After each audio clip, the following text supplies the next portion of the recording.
Genèse 37 et nous allons lire le début de ce chapitre.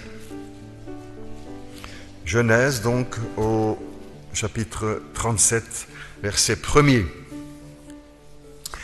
Jacob demeura dans le pays de Canaan où avait séjourné son père. Et voici la postérité, la descendance de Jacob.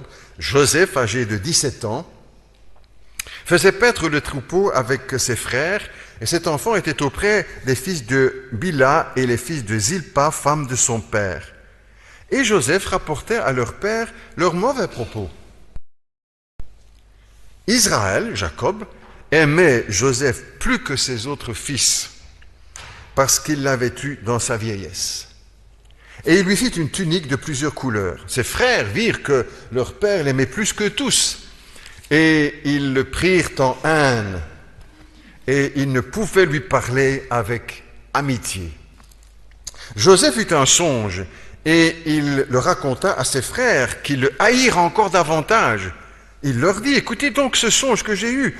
Nous étions à lier les gerbes au milieu des champs, et voici ma gerbe se levait et se tint debout. Et vos gerbes l'entourèrent et se prosternèrent devant elle. Mais ses frères lui dirent, mais est-ce que tu régneras sur nous? Est-ce que tu nous gouverneras? Et ils le haïrent encore davantage à cause de ses songes et à cause de ses paroles. Il eut encore un autre songe, et il le raconta à ses frères, et il dit, j'ai eu encore un songe. Et voici le soleil, la lune et les étoiles se prosternaient devant moi. Et il le raconta à son père et à ses frères. Son père le réprimanda et lui dit, mais que signifie ce songe que tu as eu? Faut-il que nous venions, moi, ta mère et tes frères, nous prosterner en terre devant toi? Et ses frères eurent de l'envie contre lui, mais son père garda le souvenir de ces choses. Jusque-là, notre lecture, si vous le voulez bien. Les séries à la télévision, paraît-il, ont beaucoup de succès. C'est pour ça qu'on en ajoute les unes après les autres, les feuilletons. Alors quelques-uns parmi les plus anciens qui peut-être bercé notre enfance, pour certains en tout cas, La petite maison dans la prairie. Tout le monde. Et puis d'autres encore, Dallas. Ou encore Les oiseaux se cachent pour mourir, Les feux de l'amour. Il paraît que c'est pas fini encore ça. Ça se prolonge. Ou Hélène et les garçons, Friends, ou Plus belle la vie, etc. Maintenant, il semble que ce soit plutôt des séries policières avec beaucoup de crimes, de meurtres. Les experts de Miami, section recherche, Under the Dome, voilà. Et puis Joséphine et les anges. La Bible contient aussi des feuilletons, si on peut le présenter de cette façon, des séries, des sagas, de longs récits avec bien des événements. L'histoire d'Abraham, si on le lit chapitre par chapitre, c'est comme un feuilleton. L'histoire de David, de Moïse, de Josué, Élie, ou encore Élisée, Samson. Si nous lisons une page chaque jour, un chapitre ou un paragraphe, peu importe, comme un feuilleton TV, on a envie de dire, mais qu'est-ce qu'il y a après? Qu'est-ce qui va se passer? Parfois on le sait déjà un peu, mais on aimerait bien de le relire. Je me souviens quand mon fils David était plus petit, il avait 6 ans, 5 ans et demi quand il est arrivé, donc on lui a appris aussi, je lisais avec lui dans sa chambre, l'histoire de David surtout. Alors ça, il aimait beaucoup, et puis quand ça se terminait, il disait, tu peux encore pour dormir le plus tard possible, sans doute, mais aussi parce qu'il était pris par le texte. Puis demain, tu liras aussi la suite, papa. Voilà, c'est pris. C'est un petit peu le principe des feuilletons, n'est-ce pas? Ne vous laissez pas berner, c'est pour vous accrocher à la télé, ça, hein? Les feuilletons et les séries. Bref. C'est aussi dans les Écritures, on peut dire encore une fois que la Bible est vraiment un livre moderne, n'est-ce pas? Il n'y a rien de dépassé dans les Écritures, ça reste moderne et toujours avec de multiples facettes. Et donc je vous propose, vous l'avez deviné, de suivre un peu le feuilleton de la vie de Joseph pendant quelques dimanches. Alors je vous promets qu'il n'y aura pas autant d'épisodes que le feuilleton Les feux de l'amour, hein, parce que nous allons prendre quelques dimanches, si vous le voulez bien, pour lire ce texte et tirer des leçons. C'est pas seulement lire l'histoire, mais ce qu'il y a de nourriture, ce qu'il y a à prendre, ce qu'il y a pour nous aujourd'hui. Les 12 derniers chapitres, d'ailleurs, du livre de la Genèse sont consacrés entièrement à Joseph. C'est avec lui que se termine le livre de la Genèse. La saga de Joseph, une saga familiale. Alors on ne va pas éplucher non plus verset par verset, mais tirer des enseignements pour chacun de nous aujourd'hui, au XXIe siècle.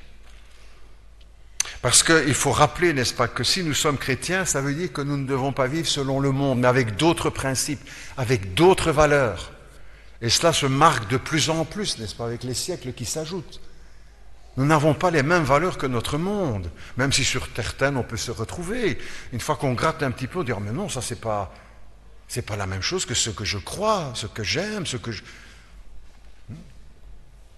Référence à cette actualité dont on nous a parlé tellement, liberté, liberté. Ah oui, liberté, mais quand on gratte un petit peu ce qu'il y a derrière, on dit oh, c'est pas ça que je pense, moi ce sont pas... Donc si nous sommes chrétiens, alors nous sommes appelés à vivre selon la pensée du Seigneur. C'est l'apôtre Jean qui écrira « N'aimons pas le monde et les valeurs du monde. Ce ne sont pas les mêmes que celles des chrétiens, pas les mêmes valeurs que l'Église.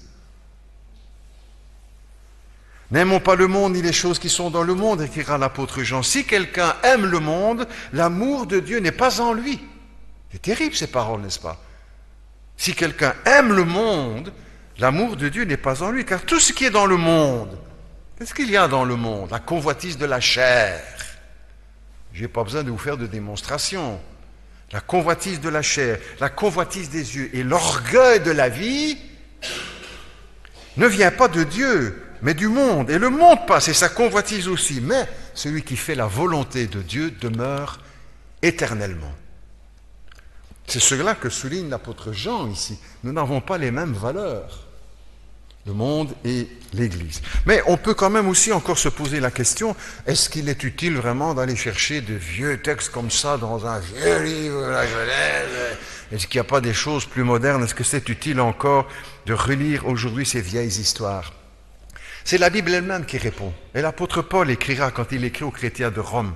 Il leur dit ceci, tout ce qui a été écrit à l'avance, dans les Écritures bien sûr, tout ce qui a été écrit à l'avance l'a été pour notre instruction. Pour notre instruction. Pas seulement pour ajouter des pages à la Bible, pour notre instruction, parce qu'il y a des choses à apprendre au travers de ces textes. Et dans l'épître aux Corinthiens, quand l'apôtre écrit aux chrétiens de Corinthe, il leur écrit ces choses, il parle de l'Ancien Testament, au sujet d'Israël, ces choses leur sont arrivées, c'est donc bien de l'histoire, des événements qui sont arrivés, pas des mythes, des légendes, des fables, ces choses leur sont arrivées pour nous servir d'exemple. Elles ont été écrites pour notre instruction. Donc, il y a évidemment, bien sûr, bien des choses à recevoir de la parole de Dieu, même de ces vieux textes. La Bible est un livre de pédagogie, en quelque sorte. De pédagogie de la vie. Dieu veut nous instruire. Il n'y a rien de vieux dans l'Écriture. Et Dieu n'est pas vieux. Dieu n'est pas un vieillard dans le ciel avec une grande barbe et sur un nuage. Ça, c'est de l'imagination mondaine. Ne t'imagine jamais Dieu comme ça, ni sur sa parole. Ce n'est pas un vieux livre, il n'y a rien de vieux, au contraire, tout est moderne. Cette parole dure éternellement. Beaucoup de choses ont passé, tout va passer, sauf ta parole, elle est éternelle. C'est donc à nous, en tant que chrétiens, disciples, d'apprendre. C'est ça un disciple, c'est celui qui apprend. Et par la Bible, Dieu veut nous apprendre la vie et à réussir notre vie. Ça devrait tous nous accrocher, n'est-ce pas ça? C'est pas de la religion, je le dis souvent, ça ne fait rien. C'est de la vie. Et pour réussir notre vie, c'est ce que le Seigneur dira aussi à Josué. Suis les textes de l'Écriture pour réussir dans ce que tu entreprendras. L'apôtre Paul aussi se sert très souvent de textes de l'Ancien Testament pour illustrer ce qu'il veut dire, la doctrine qu'il enseigne. Il va chercher dans l'Ancien Testament des textes, des récits pour confirmer ce qu'il enseigne. Même Jésus, n'est-ce pas? Il a cité Moïse, il a parlé du serpent d'airain, il a parlé de David, le Christ. Il a parlé d'Ésaïe, d'Abraham, de Élie, de Jonas, de Salomon, de Sodome. La vie de Joseph donc, est donc passionnante parce que vous y retrouvez aussi tous les ingrédients de la vie, de notre vie aux uns et aux autres. Je cite à la volée quelques-uns. La joie, la peine, la peur, la tentation, la vengeance, la jalousie, le sexe, la haine, l'amour, l'injustice, le pardon, l'échec, la déception, la trahison, la réconciliation, le péché, la famille. Nous aurons l'occasion d'en parler, Dieu voulant, dimanche prochain. Dans le récit donc de la vie de Joseph, beaucoup de choses de notre vie aussi, tout ce que je viens d'énumérer devant vous. Le récit de la vie de Joseph peut se résumer en quelque sorte avec un mot en tout cas, destin. Il y a plusieurs années, un des membres de la famille du président Mitterrand, Frédéric Mitterrand, un neveu, je crois, un cousin, peu importe, tenait une série aussi sur ce thème destin. Il parlait entre autres de telle jeune actrice de Hollywood qui devient princesse de Monaco. Destin. Destin. Ou de tel jeune prince qui devient roi à 20 ans dans notre pays. Ou tel jeune politicien qui devient président des États-Unis, Kennedy. Destin. Destin. Nous avons tous un destin. Pas seulement ces grands personnages de l'histoire, parce que Dieu ne s'intéresse pas seulement aux grands personnages de l'histoire, mais à chacun de nous aussi.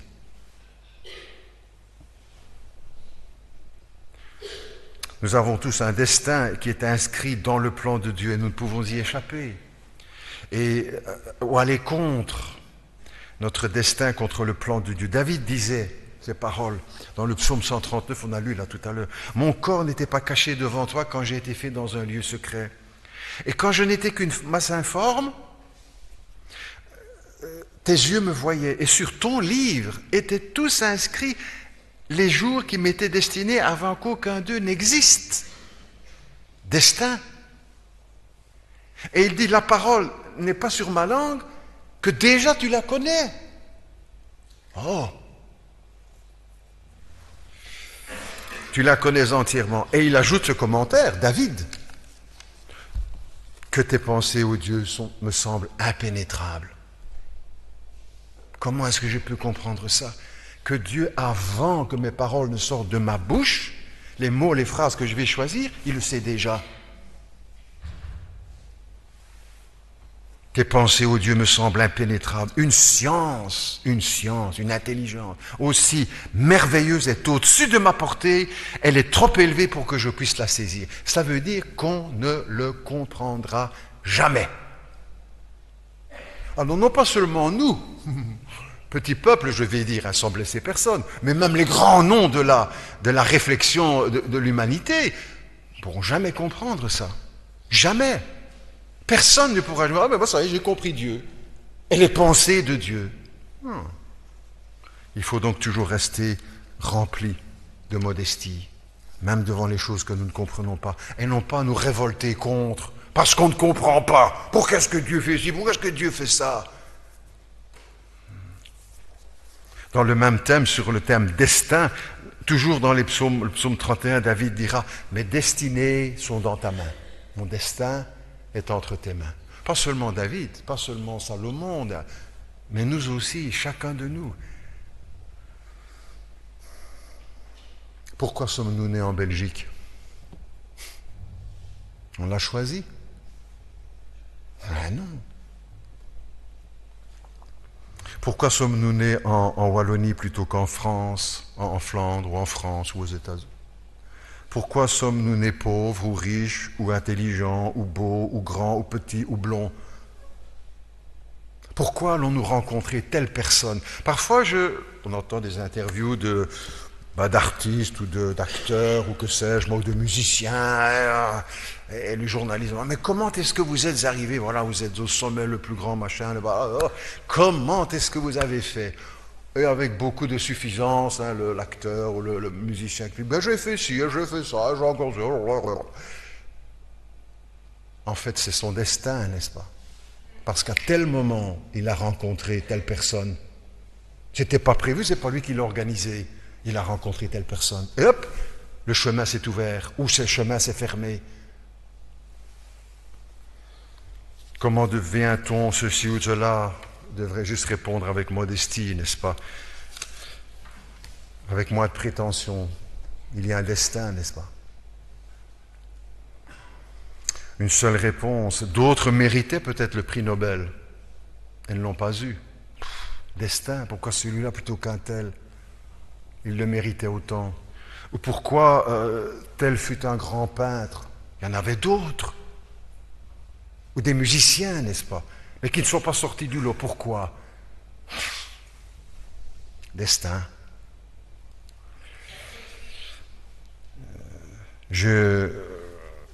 En écoutant les conférences de Henri Guillemin qu'il avait organisées dans différents pays francophones en Europe, l'historien, il est décédé maintenant, il rappelait dans une de ses conférences qu'il avait étudié en France, à l'université, avec Jean-Paul Sartre et d'autres intellectuels. Et il disait, entre autres, je me souviens de ça, personne n'aurait misé sur Jean-Paul Sartre. Personne. Parce qu'il avait autour de lui des intellectuels beaucoup plus puissants que lui. Et c'est lui qui va sortir du lot. Pourquoi? Destin. C'est en théologie ce que l'on appelle dans le monde de la foi la souveraineté de Dieu. La souveraineté de Dieu, maître des temps et des circonstances et des moindres détails. Et Jésus va dans ce sens d'une façon absolue. Quand il dit par exemple, « Pas un moineau ne tombe à terre sans la volonté de votre Père. » Ou encore quand il dit, « Même tous nos cheveux sont comptés. » Ça, c'est l'absolue souveraineté de Dieu, qu'on ne pourra jamais comprendre, n'est-ce pas? Jamais. Ésaïe disait de la part de Dieu, « Mes pensées sont au-dessus de vos pensées et mes voix au-dessus de vos voix. Autant l'Orient est éloigné de l'Occident, autant mes voix et mes pensées sont élevées au-dessus des vôtres. » Ça veut dire que pour chacun de nous, nous devons aborder la vie avec beaucoup d'humilité. Et même la parole de Dieu dit, pourquoi est-ce que Dieu fait ça? Qui n'a pas fait comme ci ou comme ça? Je lisais le texte d'un pasteur ici, c'est ce qu'il écrivait pour finir. Pourquoi est-ce que Dieu n'a pas fait ci? Moi j'aurais ci, j'aurais... Oh là là là là là là là. Il est le maître et le souverain. David disait, une science aussi merveilleuse est au-dessus de ma portée. Il faut donc y entrer, s'en approcher avec humilité. Voilà, tout ce que Dieu fait est au-dessus de notre portée, impénétrable. Il faut donc approcher Dieu par la foi, en confiance. Si j'essaie de le faire avec mon intelligence, même si j'étais le plus grand, ou nous étions les plus grands esprits du XXIe siècle, il faudra encore beaucoup d'humilité. Cela nous dépasse, parce que Dieu est Dieu. C'est-à-dire que c'est avec confiance que nous approchons de notre Dieu, parce que l'intelligence ne peut comprendre. Ça ne veut pas dire qu'on ne comprend rien, mais il y a une limite, bien sûr, à tout cela. Dieu est plus grand que notre intelligence. Et celui qui attend tout comprendre pour pouvoir croire, croira jamais. Il ne croira jamais. Et c'est un peu aussi dans cette voie que nous avançons aujourd'hui, n'est-ce pas, dans notre société, les valeurs de la société, la raison, l'intelligence. La raison règne. C'est ça l'humanisme.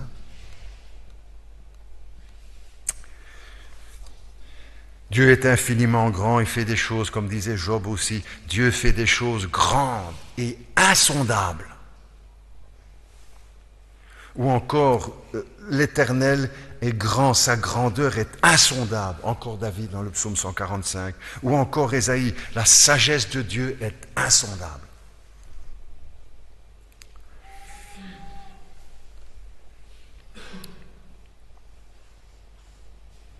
Quand nous pensons à ces choses aussi, nous devons savoir reconnaître et demander pardon à Dieu lorsque l'incrédulité pointe dans nos cœurs en disant « Mais comment ceci et comment est-ce possible cela ?» Pardon toutes les fois où nous doutons, où nous ne sommes pas en pleine confiance. Mais en même temps, malgré sa grandeur, Dieu a voulu être accessible quand même, sinon nous ne connaîtrons rien de Dieu. Il a voulu se faire connaître parce qu'il se tient près de celui qui a l'esprit brisé. Dieu habite une lumière inaccessible, disent les Écritures, mais il se tient tout près de celui qui a le cœur brisé, humble. Ou encore l'apôtre Paul qui, en prêchant à Athènes devant les philosophes, dira « Dieu n'est pas loin de chacun de nous, malgré sa grandeur, et il est venu tout proche de nous par les Écritures et par Jésus-Christ, notre Seigneur, pour que nous puissions encore un peu mieux comprendre. » Donc, n'attendons pas de comprendre tout pour croire. Au contraire, il convient plutôt de croire pour comprendre un peu. La Bible nous enseigne aussi en même temps, en parallèle de ceci, et qui est important de rappeler, la Bible nous enseigne aussi en parallèle et avec force que nous sommes tous responsables de nos actes, responsables de nos choix, de nos décisions, de nos paroles. Personne ne pourra dire « Oh, c'est à cause de Dieu que j'ai fait ça » ou « C'est à cause de Dieu que telle chose ». Personne. Les frères de Joseph, connaissons l'histoire, je crois pour la plupart, les frères de Joseph ne pourront pas dire « Ah, c'était notre destin. On a fait le mal, mais c'est parce que c'était notre destin. On a vendu notre frère, on a voulu le tuer, mais c'était notre destin. On a menti à notre père, mais c'était notre destin. » Ah non. Non. Ils sont responsables de ce qu'ils ont fait et des choix qu'ils ont faits, des décisions qu'ils ont prises. Ils sont responsables. Dieu a voulu aussi, on lira dans le texte, les amener à reconnaître leurs fautes et pas les amener à dire « Oh ben c'est Dieu qui avait tout décidé. Hein. » En même temps, les deux, n'est-ce pas, sont enseignés dans l'Écriture. Ça veut dire qu'on ne s'est pas réconcilié, ça. Même Judas ne pourra pas dire « Oh, c'est de la faute de Dieu, hein. C'était mon destin, c'était écrit. » Il est responsable de ce qu'il a fait et des choix qu'il a fait. La souveraineté absolue de Dieu et en même temps la responsabilité individuelle de tout être humain, c'est l'un des plus grands mystères de la foi chrétienne. Maintenant, Joseph a fait 2 rêves. C'est le début de notre texte, c'est le début de l'histoire. Il y aura autre chose aussi avant, nous y viendrons bien sûr. Joseph fait 2 rêves. Le Seigneur lui donne de faire 2 rêves. Et ses frères vont se moquer de lui, entre autres, en l'appelant le rêveur, le faiseur de songes, le rêveur. Vous savez que les chrétiens sont souvent considérés comme des rêveurs. On vous l'a peut-être déjà dit aussi, quand vous parlez de votre foi, de ce que vous croyez. Vous êtes des rêveurs, vous les chrétiens, mais vous êtes dans un autre monde, vous êtes dans les nuages, là. Non.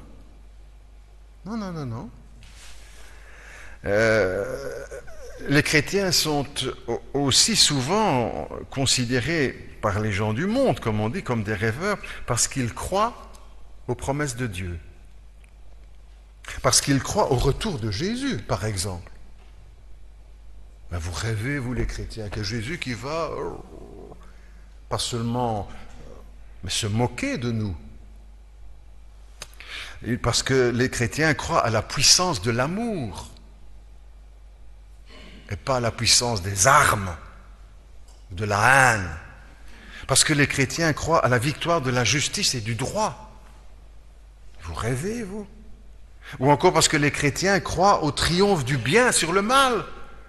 Mais vous rêvez. Ou encore parce que les chrétiens croient à la résurrection des morts. Ah, vous rêvez, c'est pas possible, vous êtes des rêveurs, vous les chrétiens. Non, c'est parce que nous croyons aux promesses de Dieu. Et d'autres promesses qu'il a faites dans les temps anciens se sont accomplies, alors que tout le monde aurait dit, mais vous rêvez, hein, que Dieu va venir sur la terre et qu'il va... Hein. Enfin, vous rêvez. Même les prophètes n'auraient pas osé penser à cela. Dieu venir sur la terre? Eh bien pourtant, pas des rêveurs. Il l'a promis, il le fait. Des rêveurs quand vous croyez à la résurrection des morts, quand vous croyez au jugement dernier, quand vous croyez au paradis. Non, les chrétiens ne rêvent pas, ils croient, nous croyons aux promesses de Dieu. Nous ne croyons pas nos rêves, mais ce que Dieu a promis. Mais il vient une question aussi avec cela. Devons-nous prêter attention à nos rêves? C'est aussi une question que certains peuvent se poser ou se sont posés. Est-ce que nous devons prêter attention à nos rêves nocturnes? Est-ce que Dieu nous parle aussi par les rêves? Vous savez, sur cette question, il faut être très très prudent. Très prudent. Parce que dans l'Ancien Testament, effectivement, Dieu a parlé à un certain moment au moyen des rêves, mais parce que les Écritures n'existaient pas encore. Parce que les textes n'étaient pas encore rassemblés. Vous savez, aujourd'hui, nous avons beaucoup plus que Moïse, par exemple. Nous avons toute la révélation. Plus que David, plus que Élie, plus que Élisée. Parce que Dieu nous a donné la plénitude de la révélation. Au temps de Moïse, ce n'était pas le cas. Au temps de David, ce n'était pas le cas. Au temps de Joseph, ce n'était pas le cas. Aujourd'hui, nous avons la parole de Dieu et Jésus a dit lui-même, je vous ai tout annoncé, n'est-ce pas? Et le Saint-Esprit va vous rappeler ce que je vous ai annoncé, ce que je vous ai enseigné. C'est là, la parole de Dieu. Alors maintenant, il est possible aussi, parce que Dieu est souverain, qu'il parle par un rêve, mais nous devons être bien prudents, chers amis. J'ai entendu des choses là-dessus, des témoignages de chrétiens qui avaient vécu de ces circonstances, et on les avait un petit peu nourris avec ces questions de rêve. Ça s'est terminé dans le cauchemar, vous savez. Parce qu'on a cru que Dieu disait ceci dans le rêve. Dans le cauchemar. Les catastrophes familiales. Tandis que quand nous venons sur la parole de Dieu, là nous sommes certains que c'est la parole du Seigneur. Grande prudence, chers amis. Quand on se repose sur la Bible, alors là on est certain que c'est Dieu qui se fait connaître. Quand ce sont nos rêves, c'est beaucoup moins certain. Et parfois même dangereux. Aux Écritures, dira le prophète, à la parole de Dieu. C'est là notre référence. Et tant que le peuple ne parle pas comme ça, il n'y aura pas d'espérance pour le peuple. Ici, Dieu fait connaître à Joseph et à sa famille une partie de son plan. En fait, il annonce la finalité de l'histoire, le bout de l'histoire. Quand Joseph et ses frères, quand les frères viendront un jour se prosterner devant Joseph et aussi les parents, la famille, en tout cas le père, ça c'est la fin de l'histoire. Mais dans les rêves, Dieu ne lui explique pas comment il va amener tout cela. Souvent, nous voulons savoir le comment, n'est-ce pas? Mais comment est-ce que ça va se passer quand Jésus va descendre du ciel? Comment est-ce que ça va se passer quand l'Église va être enlevée? Comment est-ce que cela va se passer quand Dieu va juger les nations? Comment? Dieu ne dit pas toujours. Mais il dit où il va conduire les choses. Et le comment, ça lui appartient. C'est ce qu'Abraham a essayé de comprendre quand le Seigneur lui a dit, Abraham, va offrir ton fils sur le mont Morija. Il a voulu comprendre aussi. Comment est-ce que ça va se passer? Mais Dieu me dit que c'est mon fils, le fils de la promesse, que je vais avoir une descendance aussi nombreuse que le grain de sable sur la mer et les étoiles dans le ciel. Et maintenant, il me dit, va offrir ton fils. Il va essayer de comprendre le comment. Comment est-ce que Dieu va? Comment est-ce que les choses vont se passer? Et puis, il va marcher 3 jours vers Morija. Morija, c'est Jérusalem, c'est le mont Sion. Et là, il va avoir la réponse. Et tout ce qu'il avait imaginé avant, le comment, à sa manière, c'est pas comme ça que les choses se sont passées. Et c'est dans l'Épître aux Hébreux qu'il nous expliquait ça. Il avait cru qu'il allait offrir son fils et que Dieu allait le ressusciter. C'était pas ça. Il y avait autre chose. Nous devons aussi nous devons aussi bien veiller à ne pas savoir nécessairement essayer de comprendre le comment.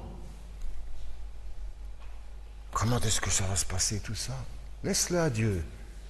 Et ce qu'il a dit, nous le croyons. Nous lui faisons confiance. Tout ceci nous ramène les uns et les autres à la foi. La foi en Dieu, la confiance en ce que Dieu dit et ce qu'il fait. Et ce que nous avons comme force et comme soutien dans tout cela, c'est que les choses qu'il a annoncées dans l'histoire, dans le passé, et qui paraissaient aussi invraisemblables, n'est-ce pas? Invraisemblables. Elles se sont produites comme il l'avait annoncé. La Vierge a été enceinte. Tous les théologiens pouvaient dire, mais comment est-ce que ça va se faire, ça? Et on lui donnera le nom d'Emmanuel, Dieu avec nous. Oh, qu'est-ce que... Incompréhensible. Et pourtant, le Seigneur accomplira sa promesse. C'est comme cela que nous avançons les uns et les autres. Tout ceci, et ce qui va suivre aussi, qu'on va méditer ensemble, c'est un encouragement à la confiance. Et c'est l'encouragement que je vous laisse pour vous et pour moi. Pour tous les jours de notre vie. Seigneur, je te fais confiance. Ça, je ne comprends pas. Ah, mais je te fais confiance. Et encore ça, je ne comprends pas. Mais je te fais confiance. Par la foi. Non seulement nous sommes sauvés par la foi, mais nous marchons par la foi. Tous les jours, dans la confiance. Que Dieu renouvelle en nous cette confiance.